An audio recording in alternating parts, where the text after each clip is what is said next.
Today we're going to continue LaRoe's book and start to get into, the actual research and the different findings connected to the research. So the first couple of chapters are basically, overview, preview chapters in terms of, her method, her theory, and key concepts you need to understand along the way.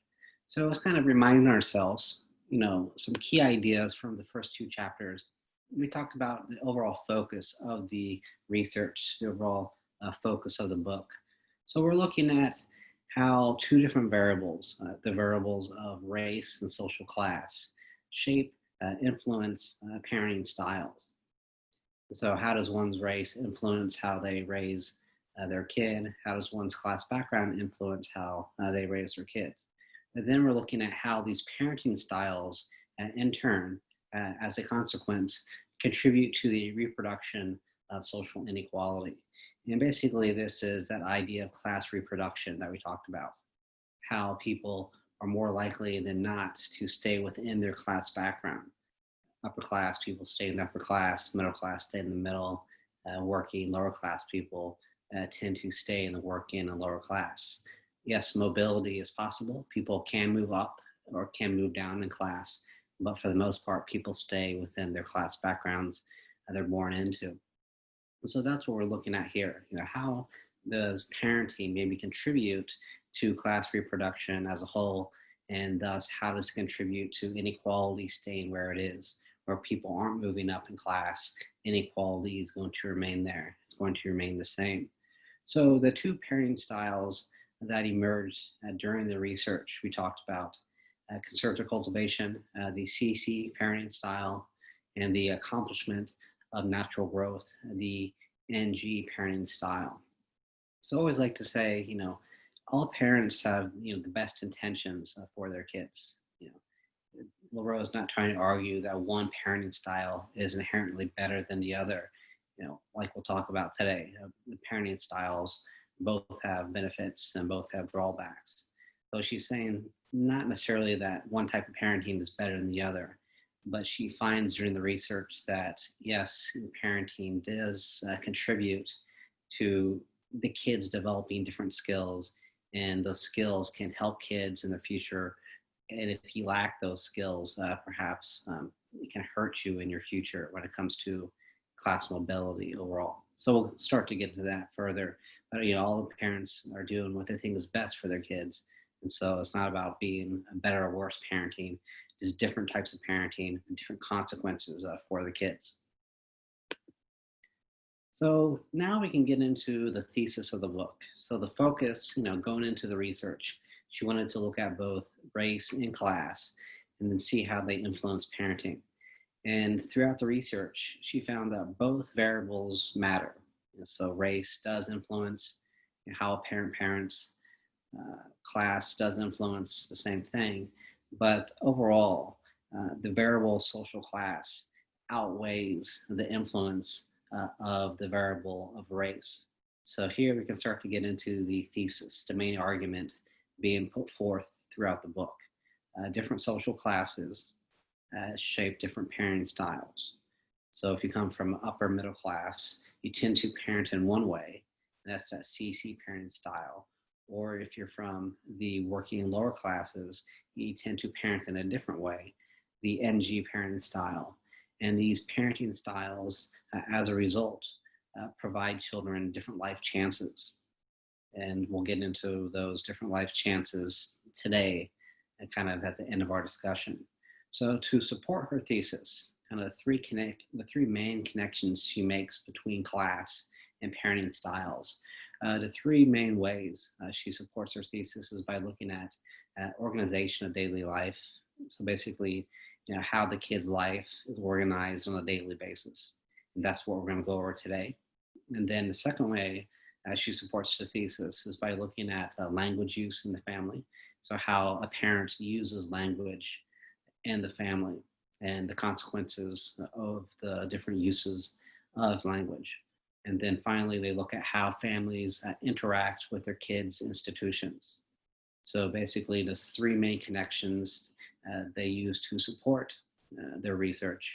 And then also the three ways that she supports her thesis that class shapes parenting and the parenting styles do contribute to class reproduction because they provide children different life chances.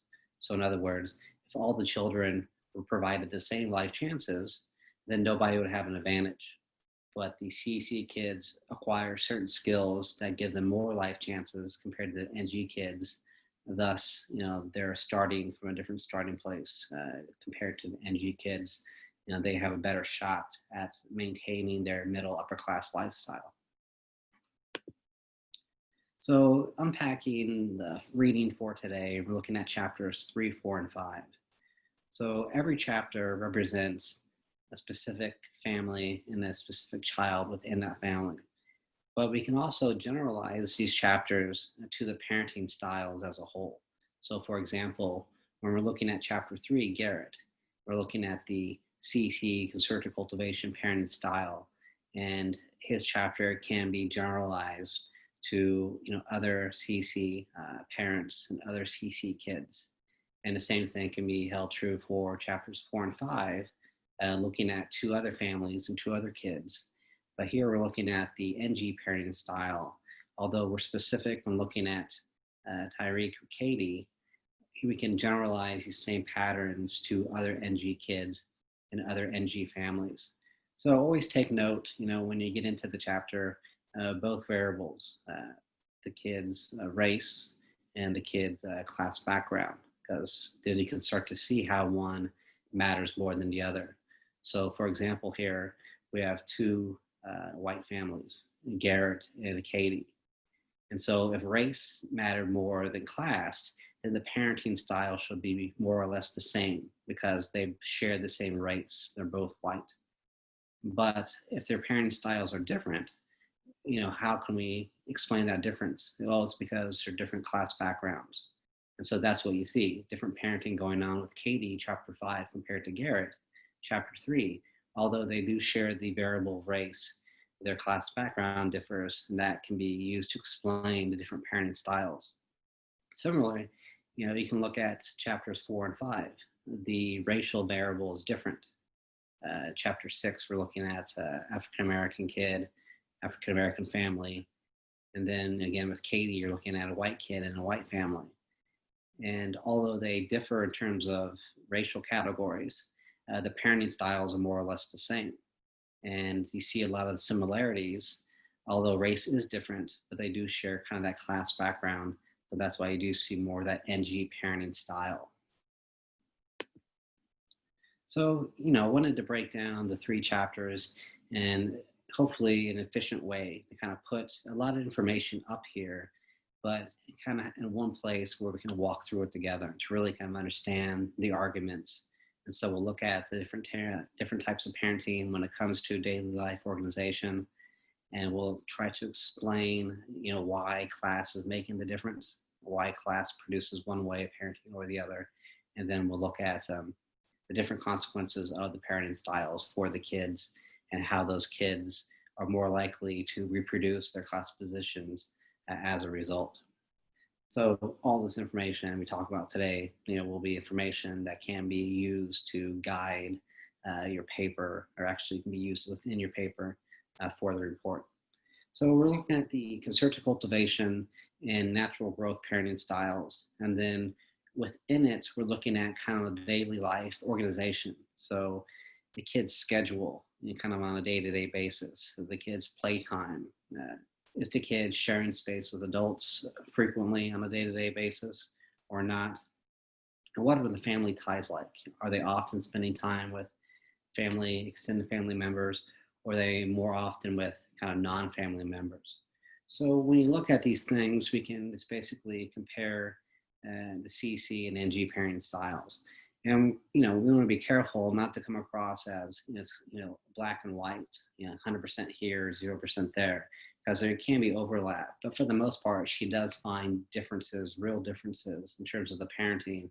And, with these differences, she can say that, one kid has more structured time and one kid has more open time. So getting into that, and the kid's schedule on a day-to-day basis, she found the difference that the NG kids had a more open schedule.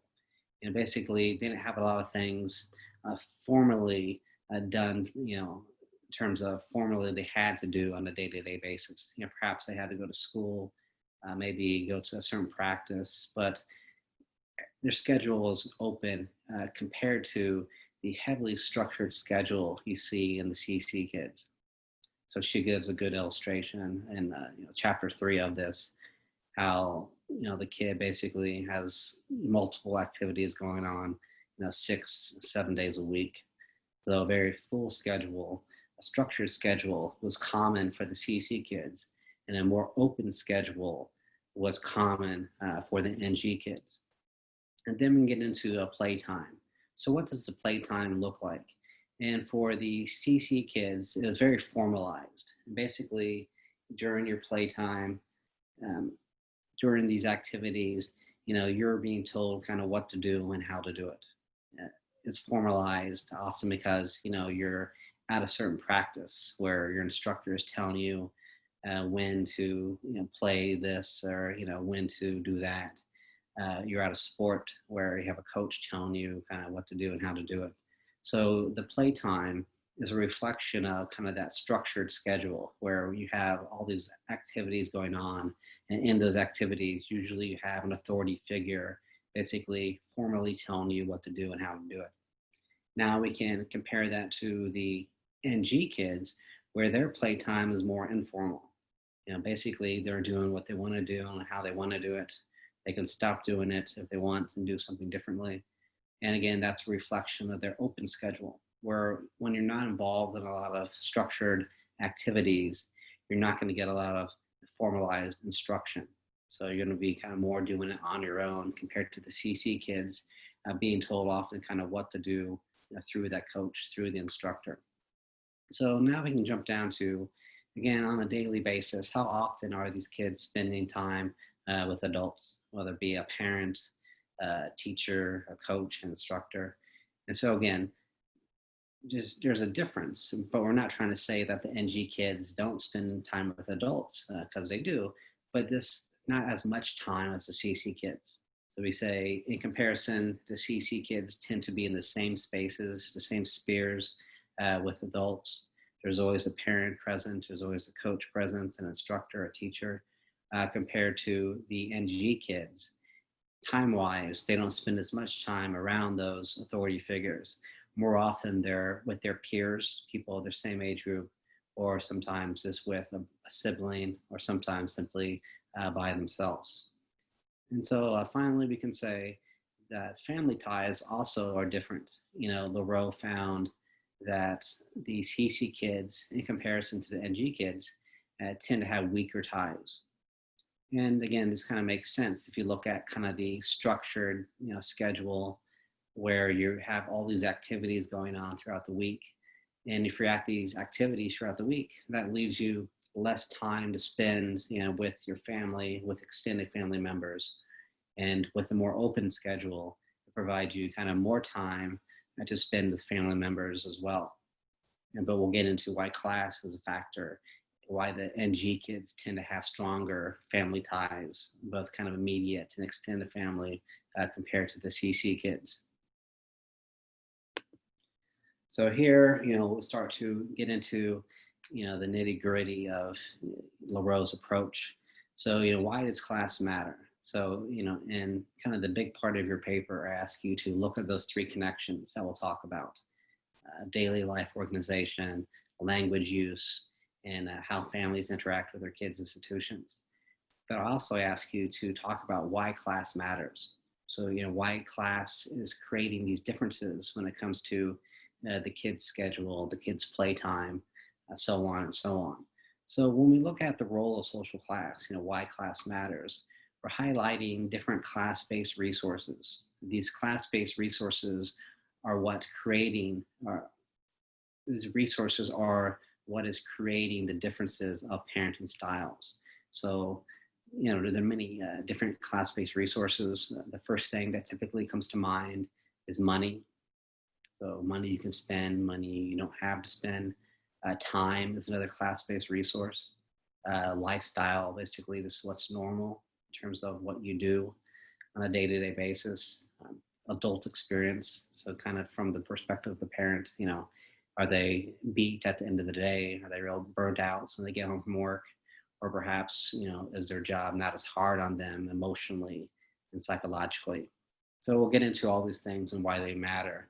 But we'll, start to talk about two primary, we can get into three today. We can look at money, time, and lifestyle.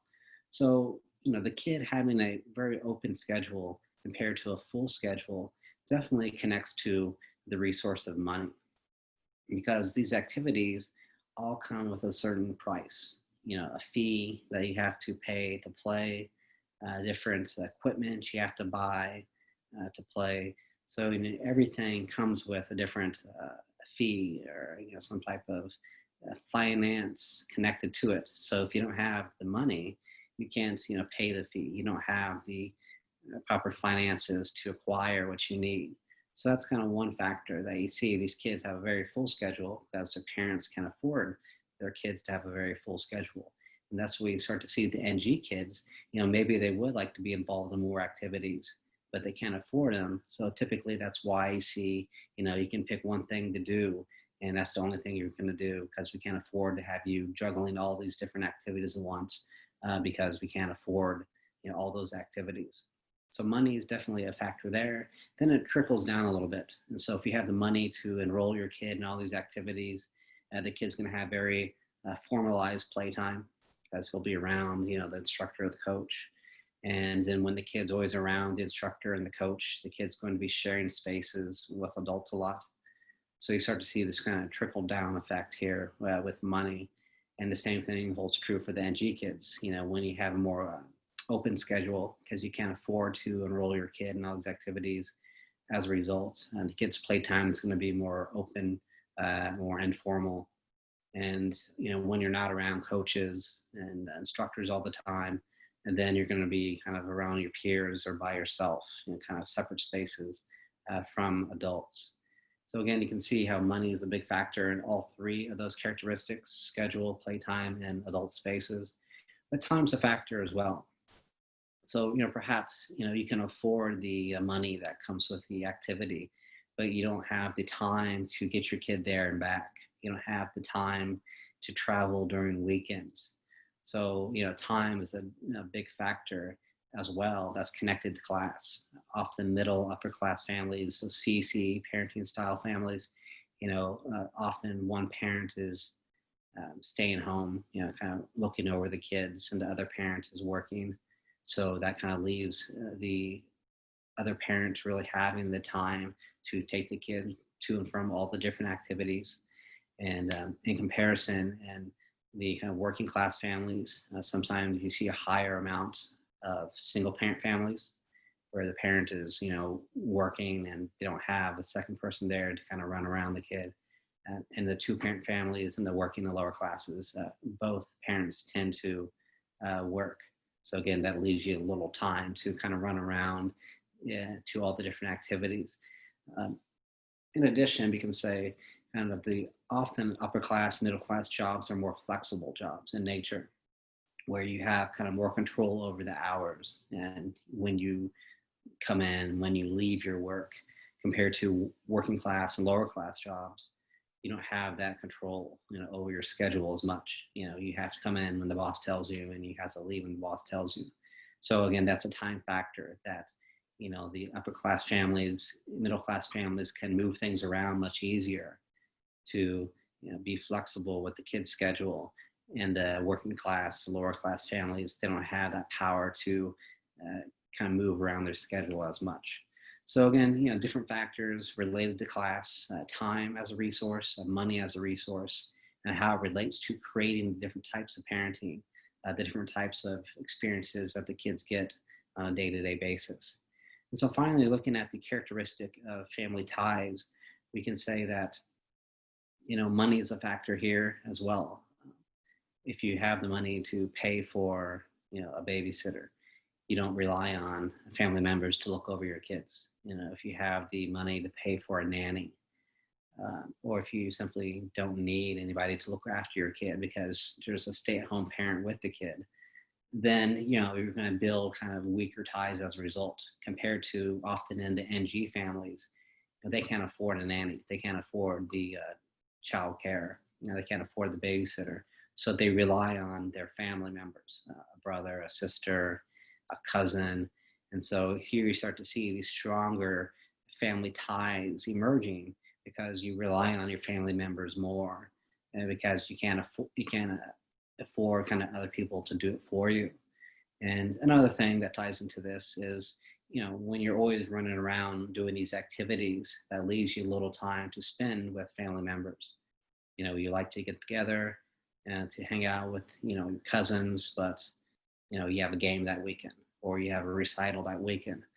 Compared to when you don't have a lot of scheduled activities, again, you have more open time to spend with your family, with extended family members.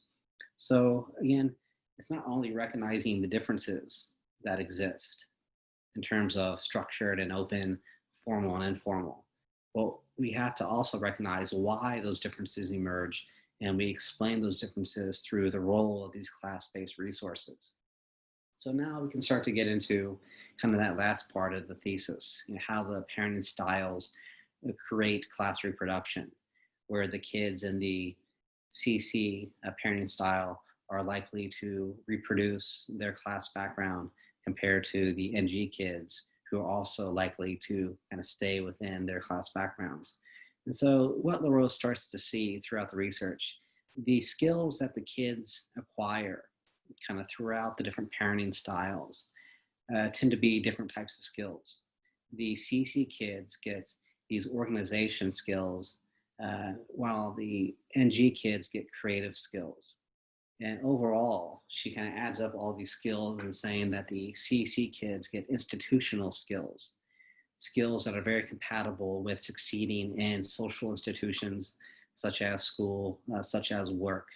The two places you need to succeed if you want to be part of the middle, if you want to be part of the upper class. And then the NG kids, on the other hand, they acquire different types of skills, more survival skills, skills that aren't very valuable, or at least in comparison to the institutional skills, are not as valuable in schools and at work.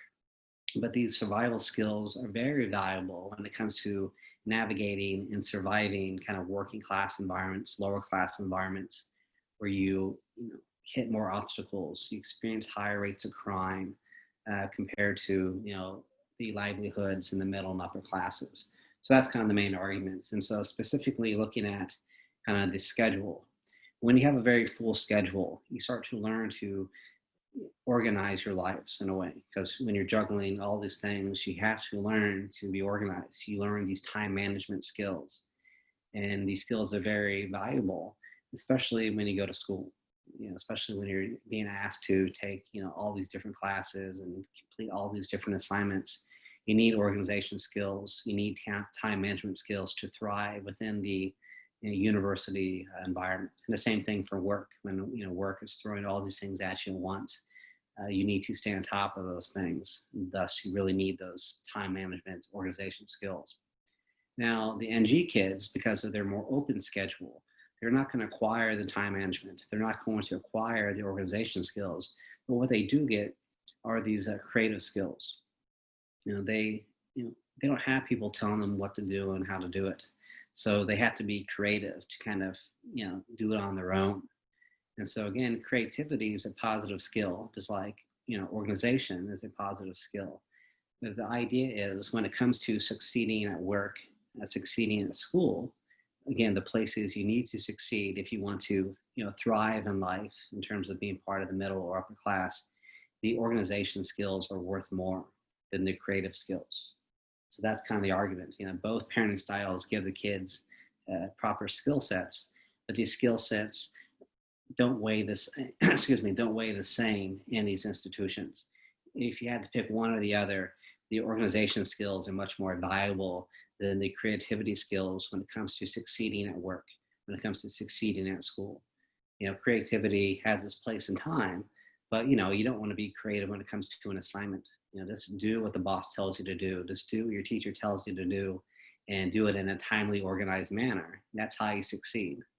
Don't get cute and do something different, because Nobody wants that. Yes, it's creative, but I didn't ask you to be creative. I asked you to do the assignment. So kind of unpacking this further, the formalized playtime, when you're always kind of playing with others in very formalized settings, that gives you teamwork skills. You learn how to operate, how to act in relation to somebody else. Different team players playing different roles, different people in a band, playing their own parts in the creation of the music. So you learn how to you know, basically how to be a team player, where you don't get those same skill sets in the NG kids because, again, they're not in these formalized activities. They're more about kind of doing things informally. And a positive consequence of that is you learn autonomy. So, again, you don't have a coach telling you what to do and how to do it. You have to figure it out on your own. Thus, you start to be autonomous. You start to know how to do it. You don't have to rely on other people to tell you how. So again, these are both positive skills. You want your kid to be independent, autonomous, and also you like your kid to work well with others, be a good team player. But when looking at these two skills and which is better within that institutional environment to succeed at work, to succeed at school, the teamwork, being able to work well with others is a more important skill to have. Or basically, in a work setting, in a school setting, you are working with other people. You are part of a larger collective. And the better you are working with other people, doing kind of the assigned teamwork, the better off you're going to be as a whole. Compared to if you're simply kind of by yourself, independent, maybe you're doing your job well, but they don't see you as somebody who could maybe be a good leader. As a good leader has to be kind of a coach, a part of a bigger team, rather than simply a person doing something for his, herself, or him, for her or himself. So getting into the next couple things, being around authority figures a lot, creates a comfort being around authority figures. When you're not around authority figures a lot, you don't get that same comfort level, but you do start to get a higher level of respect for authority figures. So again, both positive things. You want your kid to respect authority figures. You want your kid to be comfortable around them. But of the two, the comfort is much more valuable when it comes to thriving in school settings, thriving in work settings. You don't want to be very timid, very shy around your boss or around your teachers. You should speak up when you have questions. You should demonstrate your ability to your boss, to your teachers. And you start to do those things, speak up, demonstrate, what you're thinking, when you have a comfort level that allows you to do so. And on the other hand, when you feel uncomfortable, you're less likely to ask questions when you have them. You're less likely to participate. And then again, who kind of looks better in the mind of the boss or the mind of the teacher, the person always involved, or the person that's kind of more distant from the situation? Maybe very respectful, but it's not really involved in the work or involved in the ongoing education. So overall, I think you kind of get the idea now in terms of the different skills that are required through the different types of parenting and how the different skills give the kids the institutional skill sets that really help you thrive when you start to go to formal education, the high school level, the college level, and then the skills that were very valuable when it comes to succeeding at work.